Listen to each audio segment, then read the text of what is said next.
Olá, pessoal, bom dia, tudo bem com vocês? Eu espero que sim. Eu sou a professora Juliana Pádua e nós estamos na sequência didática 6. Vamos dar continuidade hoje com dois aspectos gramaticais. Então, a gente passa um pouquinho da produção textual da crônica para a gramática. E aí nós vamos falar das convenções da escrita, né, relação com ortografia, e a construção de sentidos, que é a relação com a semântica. Vamos conhecer os objetivos da aula?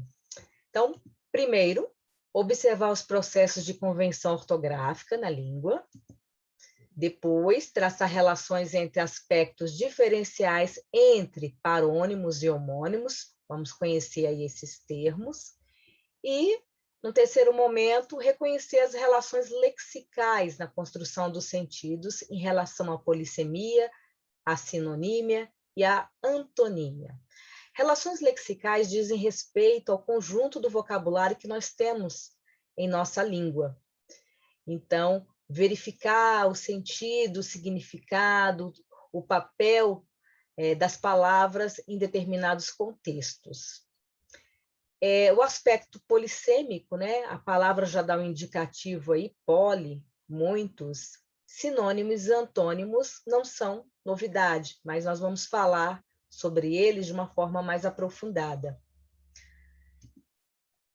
Obra de referência, nós passamos do livro da produção textual para a gramática, e temos aí a distribuição em páginas dessas duas partes. Na parte de ortografia, nós temos das páginas 37 à página 41, e a construção de sentidos, parte semântica e relações lexicais, da página 69 à página 71. Então, vamos começar com esse termo aí, polissemia. Para isso, nós vamos falar de uma situação, de um contexto, em uma tirinha, o nosso querido conhecido Armandinho. E essa tirinha está para vocês na página 69 da gramática. Então, leia atentamente o diálogo entre mãe e filho na tira. Lembrar que tira, né, especialmente no Brasil, tem essa sequência de 3 quadrinhos. Você não arruma os brinquedos, não arruma a cama, não arruma o armário, não arruma nada. Arrumo, sim. Arruma o quê?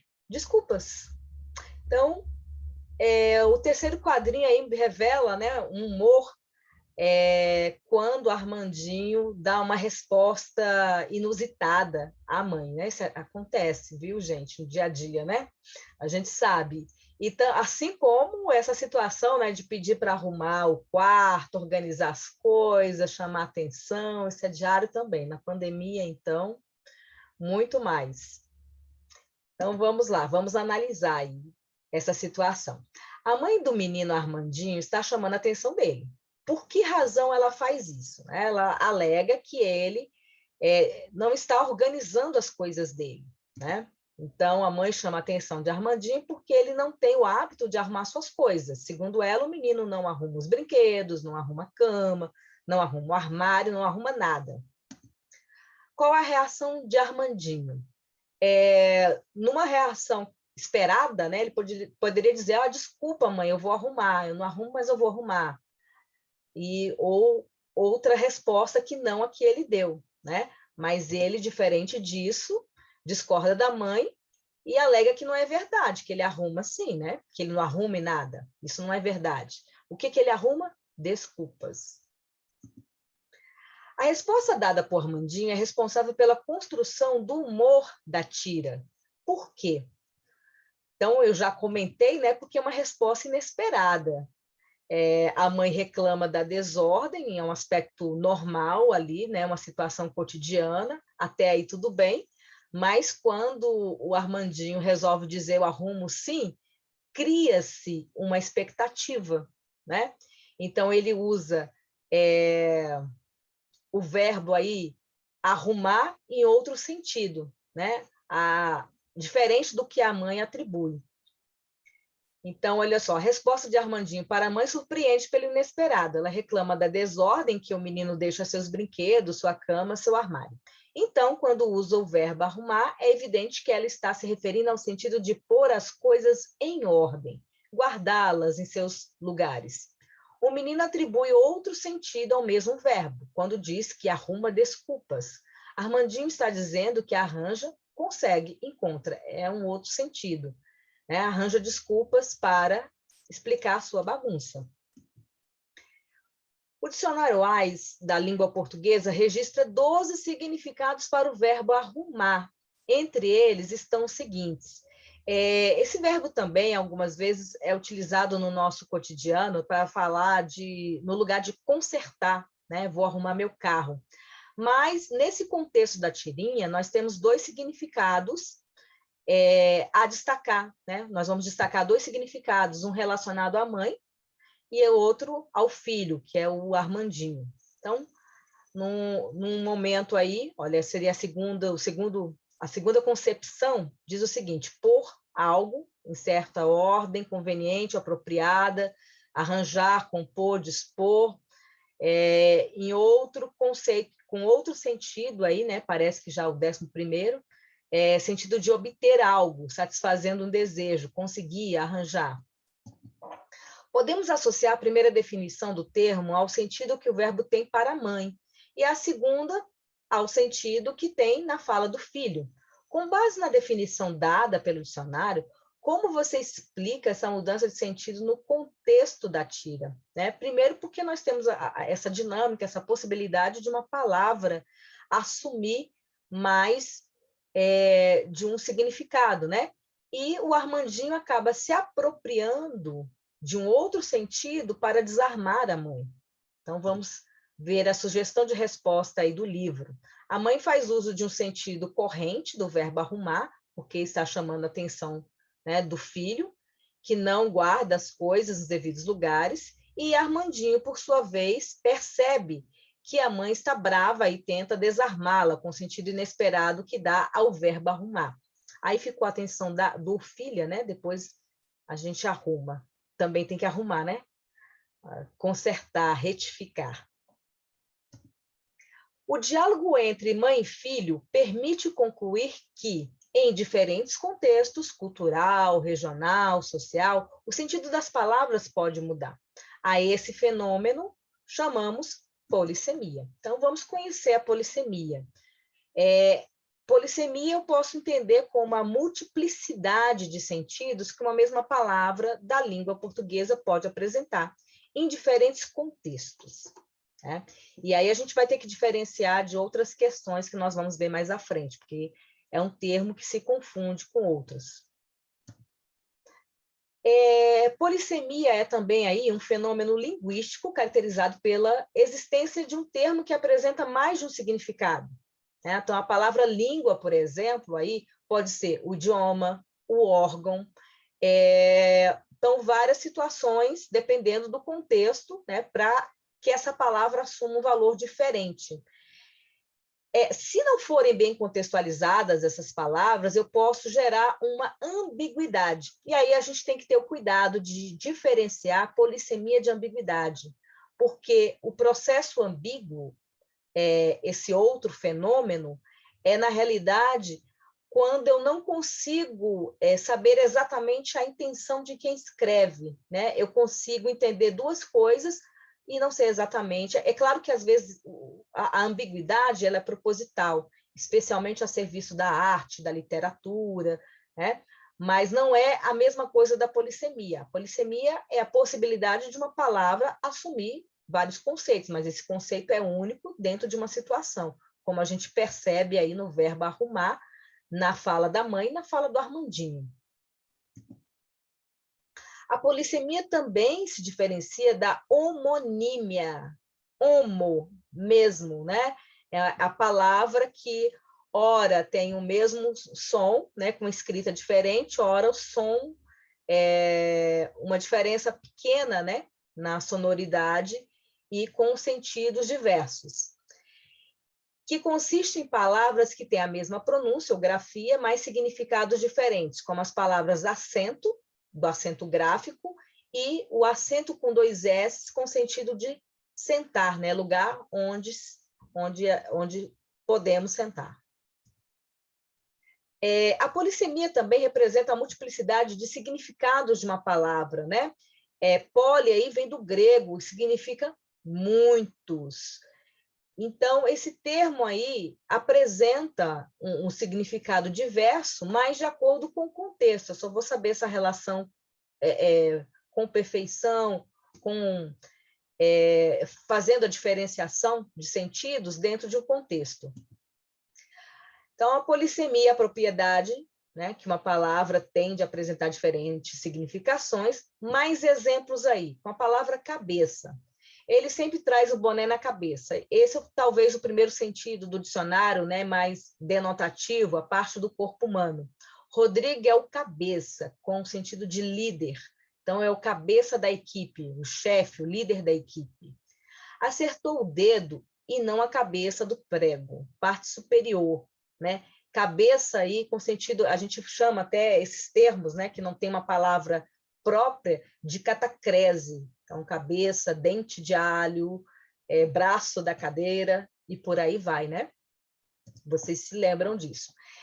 Uma outra percepção da polissemia que é interessante destacar aqui, vocês que estão escrevendo textos, estão trabalhando na redação, né, na produção textual, perceber que uma conjunção ou uma locução conjuntiva pode assumir aí mais de um sentido, e isso é o processo semântico, né? Isso é interessante saber para poder utilizar na escrita também, e no reconhecimento dela, é claro, né?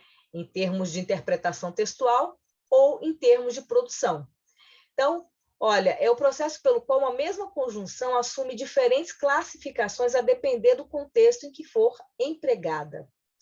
Então, desde que cheguei, ainda não descansei. Essa oração aí, né, que seria uma adverbial temporal, tem uma relação marcada por um evento, um momento. Então, por isso, tem essa relação de sentido. Desde que comece cedo, desde que a festa comece cedo, eu estarei lá. Desde que a festa comece cedo é uma condição. Já não é mais sentido temporal, já mudou. Nada reclamarei, uma vez que ela já o fez.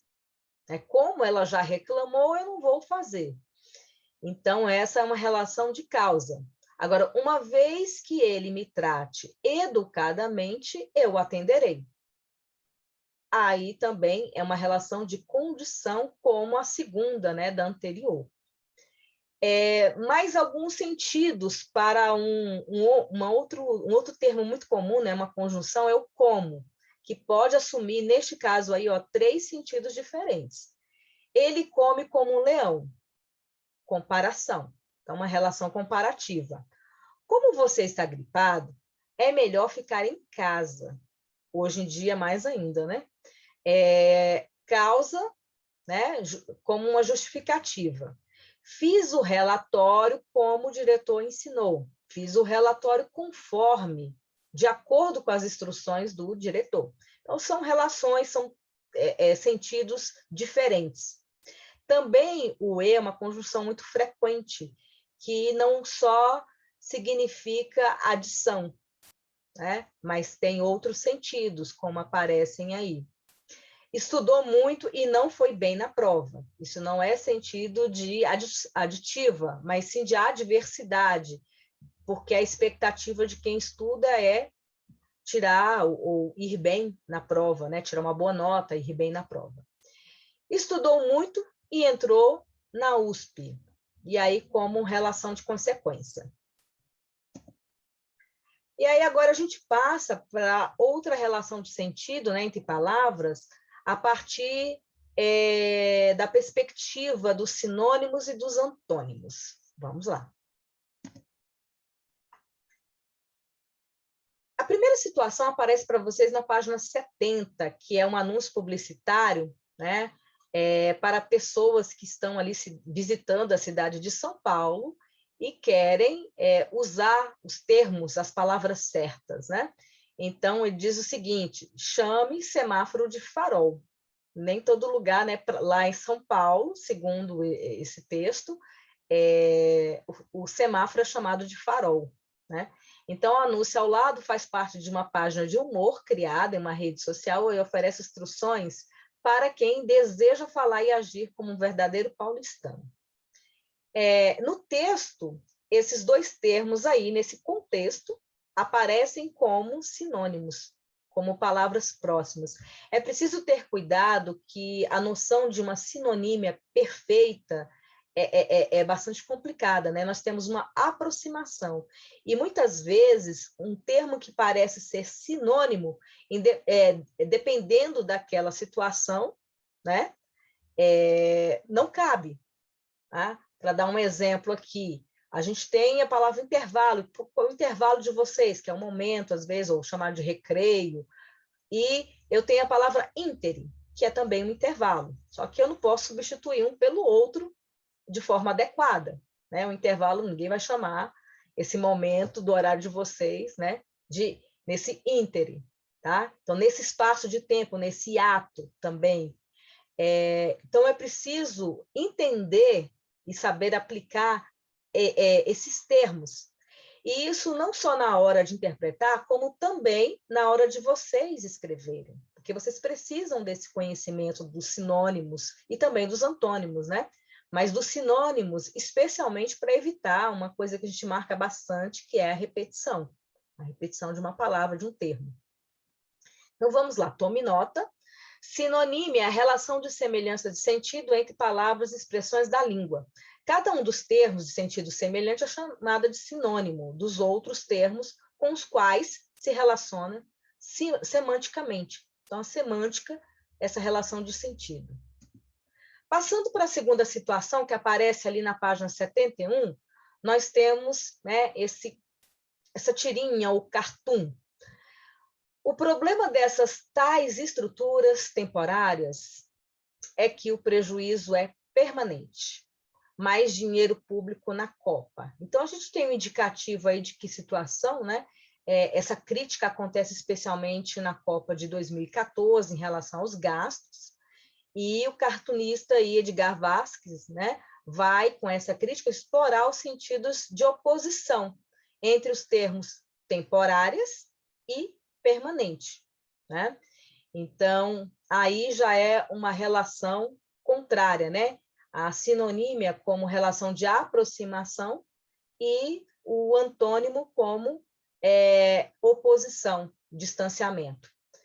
Novamente, tomando nota, antonímia é a relação de oposição de sentido entre palavras e expressões da língua. Cada um dos termos de sentido contrário é chamado de antônimo do outro termo ao qual se opõe semanticamente. Vamos treinar um pouquinho, né? A gente fica aqui na falação, parece que entendeu tudo, parece que é tudo muito fácil, mas vamos resolver aí alguns exercícios, né, com essas atividades propostas a seguir. Essa primeira aqui do Enem de 2012 é um texto do Luiz Fernando Veríssimo, né, que é muito conhecido pelo humor, nós falamos dele na crônica, e o título é o seguinte: O Sedutor Médio.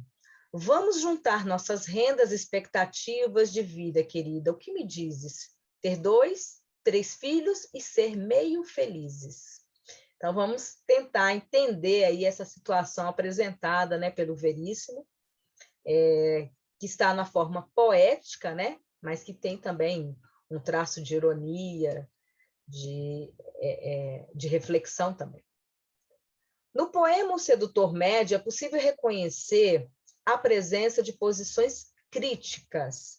Isso nos 3 primeiros versos, em que juntar expectativas de vida significa que juntos os cônjuges poderiam viver mais, o que faz o casamento uma convenção benéfica. Letra B. Na mensagem veiculada pelo poema, em que os valores da sociedade são ironizados, o que é acentuado pelo uso do adjetivo médio no título e do advérbio meio, no verso final.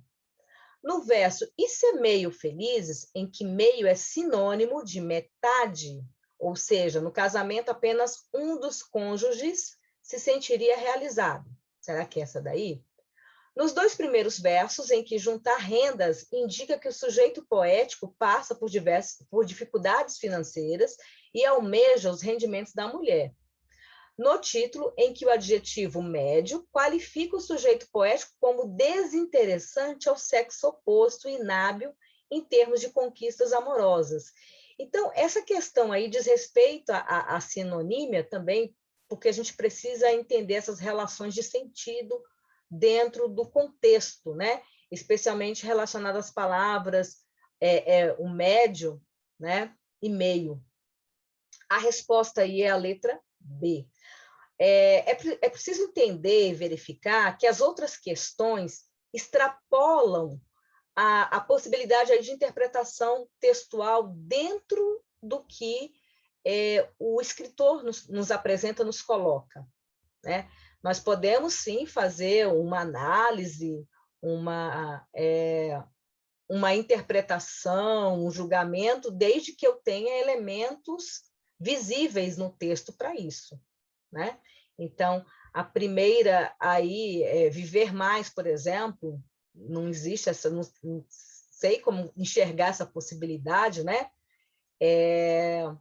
As dificuldades financeiras desse sujeito, desse eu lírico, desse eu poético, não fica evidente, né? E que esse sedutor médio seria necessariamente alguém desinteressante, né? Mas ele trata aí de uma vida média mesmo, de uma vida normal, digamos assim, entre as pessoas. Vamos juntar nossas rendas e, né? É essa brincadeira que ele faz. Porque muitas vezes, né, a relação pressupõe muitas expectativas, um encantamento, e ele coloca meio que na realidade, né, no processo mais real. A número 2 aí é uma questão já de concurso, né? E é uma questão para pessoas da área de direito, né? E aqui a gente vai verificar a palavra antônima ou contrária, né? Ao que é colocado como nessa relação das palavras entre parênteses. Então, a testemunha delatou o rapaz. Acusar, denunciar, é um sinônimo.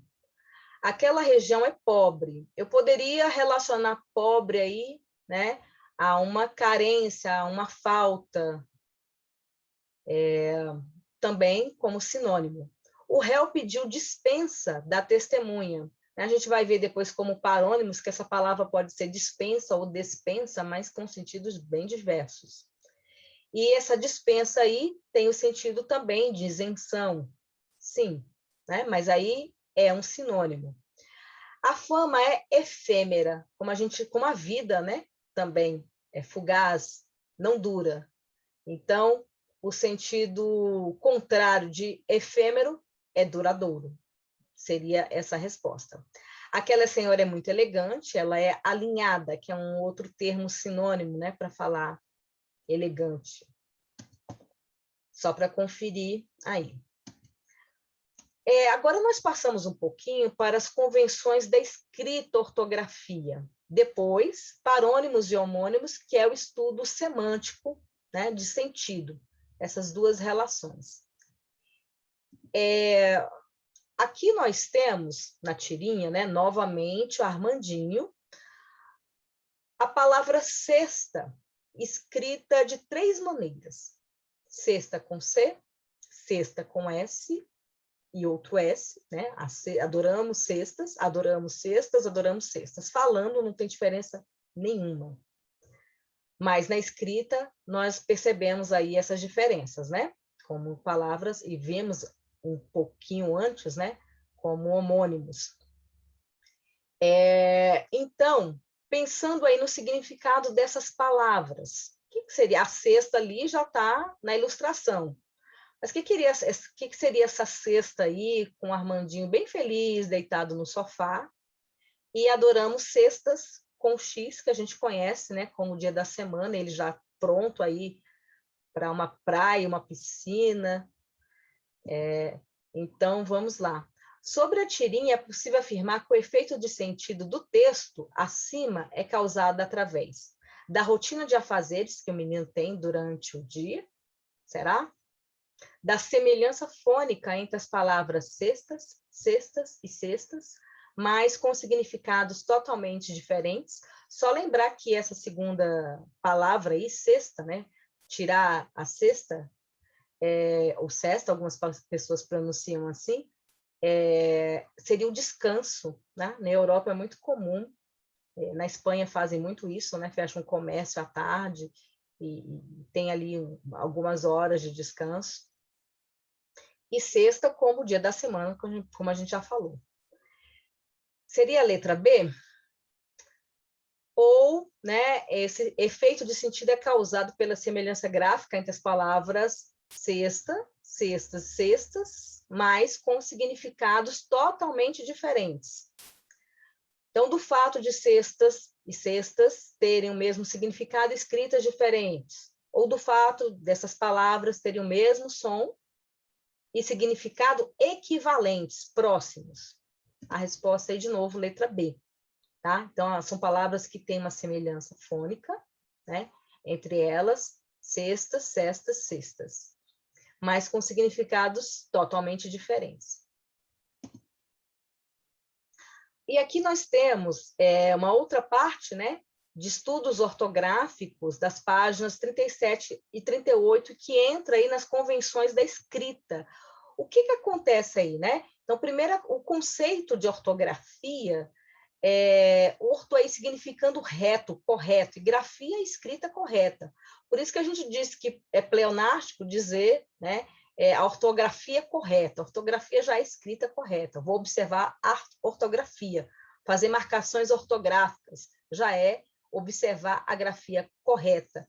E a gente sabe que essa ortografia ela se estabelece por um conjunto de regras, de convenções que, de repente, pode até mudar. Nós tivemos aí a reforma ortográfica modificando, né, algumas regras.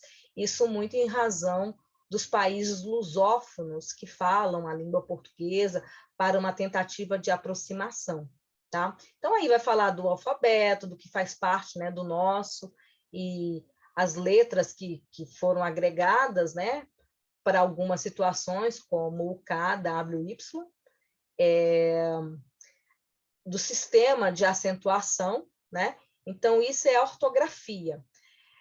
A gente sabe que não é muito fácil a escrita de algumas palavras, especialmente com um campo lexical tão grande como o nosso, né? Há muitas palavras e com uma escrita, às vezes, bastante diferente do que a gente pronuncia, e isso causa grande confusão. Você fala uma palavra com Z, escreve com S, ou às vezes fala com o som de Z, escreve com X, né? E aí, não só essa página, tá? Também vocês vão encontrar mais duas com essas dicas de escrita, né? Então, olha só, por exemplo, aí, em substantivos derivados de verbos terminados em ender, né? Então, acender, estender, né? Eu tenho aí a origem de outras palavras, né?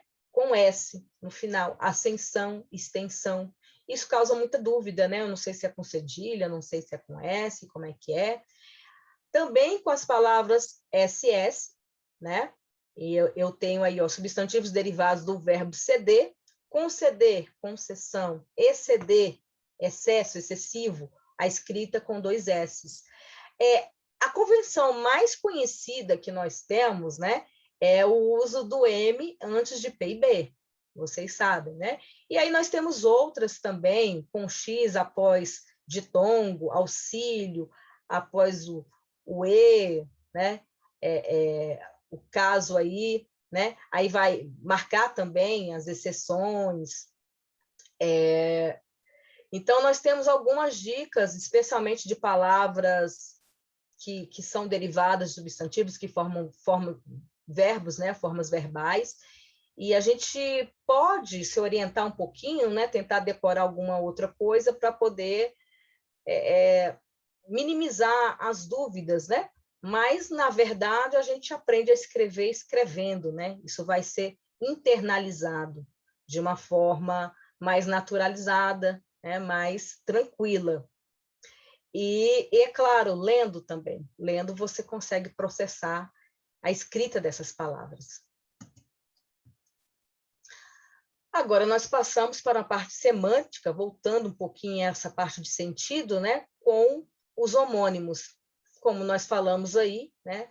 São palavras parecidas na escrita, na pronúncia, com diferenças, né? Às vezes são iguais na grafia, né? E diferentes na pronúncia, ou vice-versa, né? Então, nós temos essa classificação. Primeiro, homônimos, homógrafos. Homógrafos, mesma grafia. Se tem mesma grafia, tem sons diferentes. Então, o verbo colher e colher como substantivo. Jogo e eu jogo. Jogo, né? Verbo. Denúncia e denuncia.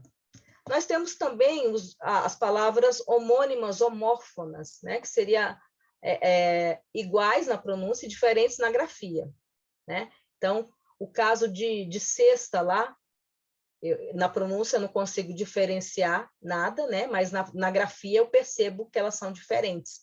Então, olha, concertar com C, né? O concerto, concerto musical, e consertar com S no sentido de reparar um dano, né? Arrumar, até como nós falamos. O censo, de recenseamento, como dados, né? E o censo no sentido de juízo. Não sei se vocês sabem, mas siso tem o significado de juízo também, né? Então, quando a pessoa, normalmente esse nome é dado, né? Porque o siso nasce hoje em algumas pessoas já numa idade da adolescência, né? Em outros até quase adultos. Então, é porque o juízo, esse conceito, né? Vem exatamente nessa fase da vida, essa ideia. Ascender, né? De atear, né? E ascender no sentido de subir numa empresa, ter ter um grau mais de abstração, né? Esse conceito. Nós temos também as chamadas homônimas perfeitas, né? Que são iguais na grafia, iguais na pronúncia, e aí eu só vou diferenciar mesmo, né? Pelo contexto, caminho, eu caminho, do verbo caminhar, né? E o caminho como substantivo. Cedo, como verbo, eu vou ceder o meu lugar, e o cedo como advérbio de tempo, o momento. É muito cedo para ir embora. Livre, como adjetivo, eu, né? E livre, aí como verbo, né?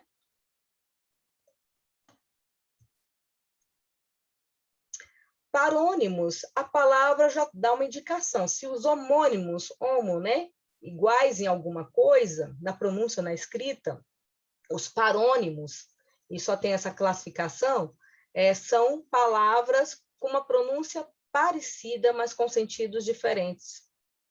Então, por isso é importante tomar conhecimento desses termos, para que não haja confusão e também, obviamente, um desvio ortográfico ou até semântico, né, no uso incorreto da palavra. Os homônimos e os parônimos são termos que fazem parte do estudo da semântica, significado das palavras. Assim, os homônimos são palavras que possuem a mesma pronúncia, às vezes a mesma escrita e significados distintos. Já as palavras parônimas são mais parecidas na pronúncia e na escrita, entretanto, com significados diversos, diferentes.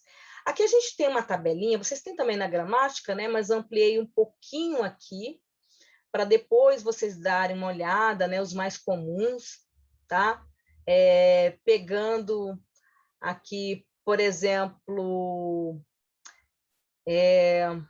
a cela, né? De pequeno quarto e cela como arreio, flagrante, aquilo que é evidente, né? E fragrante como perfumado. Também uma outra, taxar, com o sentido de atribuir, né? Taxar alguém, botar defeito, e a taxa, como fixar uma taxa, um imposto com X. E outra tabela que vale a pena estudar, né?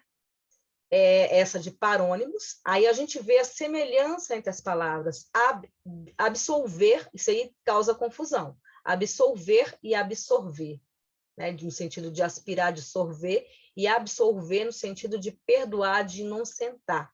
Né? Também outra, olha, cumprimento como extensão e cumprimento como uma saudação.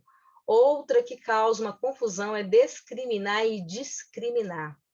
Discriminar se associa muito a preconceito, né, para a gente, mas discriminar é separar alguma coisa. Eu discriminei aqui o que você precisa fazer, né, para realizar essa tarefa. E discriminar é, né, inocentar, tirar a culpa, o crime. Emigrar, né, deixar, saída. Imigrar, entrar. Então, tem esse movimento. Essas palavras aí, estada, estadia, hoje em dia, a gente não faz tanta diferença assim, né? Que estadia para permanência de veículos, estada, a permanência de pessoas, né? A minha estada na cidade de Brasília, tal. Também uma que causa bastante confusão é infligir e infringir, né? Que infligir é aplicar a pena, infringir é romper com a lei. Mandado e mandato, né? Então, mandato aí como cargo, né? Como o que é ocupado por determinado agente, é um mandato de 4 anos, e o mandado como ordem judicial, são coisas diferentes, tá? E por aí vai. Vamos treinar mais um pouquinho, tá? Vamos lá, porque senão a gente não entende. Olha só, observe a imagem ao lado e responda o que se pede. Conserto de fogões. Ligue para nós. E aí eu tenho vários telefones, da Oi, da Claro, TIM, Vivo, né? Não tem desculpa. Na primeira pergunta é o seguinte, qual é o objetivo desse texto? Ou seja, para que serve, né, textos como esse? Aí, né, é evidente que é um texto de divulgação de um trabalho, de um serviço, né, para divulgar, neste caso, o conserto de fogões. Eu passei aqui 2 de uma vez, mas vamos voltar. A que público é destinado esse texto, né? Para quem precisa, ou a quem tem aí um problema, né, com fogão. Então, basicamente, qualquer pessoa pode adquirir esse tipo de serviço. Por que o texto oferece uma variedade de números de telefone ao leitor, né? É claro, se ele quer vender esse produto eu digo vender produto no sentido até a mão de obra é um produto, né? É uma oferta aí. Ligue para nós, essa mensagem aí, o que seria esse nós? Então, a palavra conserto, com S, foi usada de forma adequada, né? Às vezes a gente faz esse exercício, né, de ficar procurando alguns desvios em determinadas placas, né? Aluga-se casas, mas casas são alugadas, a gente teria ali alugam-se. Mas nesse caso aí, será que está correto? Então, o objetivo é anunciar um serviço, obviamente, né, destinado a qualquer pessoa que necessite dele. O consumidor não vai ter desculpa, né, com esse tanto de opção de telefone. Esse nós é o próprio anunciante. A palavra foi usada de forma correta, no sentido de reparar algo quebrado, né? Nós temos o conserto com S em relação à harmonização relacionada à música, né? Especialmente. E aí, mais uma situação, outra palavrinha que causa, às vezes, uma confusão, essa dupla aí, né? Granizo e granito. Na imagem eu já tenho, né? Então, aquelas pedrinhas de gelo ali, né? O granizo, e granito, a outra pedra aí apresentada. Vamos marcar com VOF nas seguintes afirmações. Essas duas palavras causam muita confusão entre as pessoas porque possuem o mesmo som. Será? Apesar dessas palavras serem muito parecidas, possuem significados diferentes, né? Já que são palavras parecidas, não há problema em usar uma no lugar da outra e vice-versa. Não há, está faltando o aí. São consideradas palavras parônimas, ou seja, parecidas, mas não são iguais.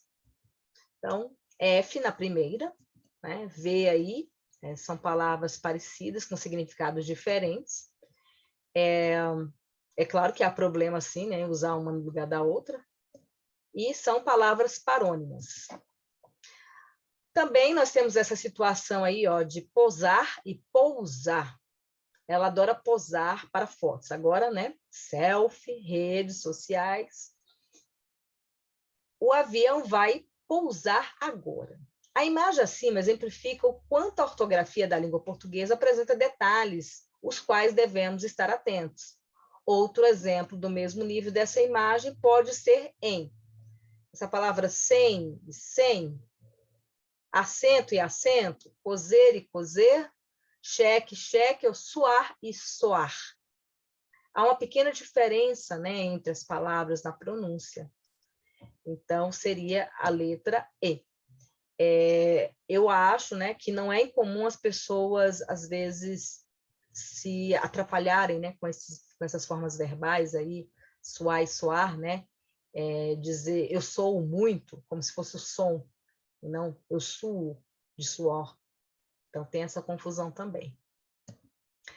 Bem, a gente termina aqui. Eu espero que vocês tenham relembrado essa parte ortográfica, essa parte semântica, e que vocês possam aplicar até no texto de vocês, na análise textual. Né? E eu termino aqui com uma frase do Manuel de Barros, que diz assim: as folhas das árvores servem para nos ensinar a cair sem alardes. Né? Caem aos poucos, devagar, então que a gente possa aí trabalhar nesse ritmo, na tranquilidade, e espero vocês em uma próxima aula. Até mais. Obrigada por toda a paciência.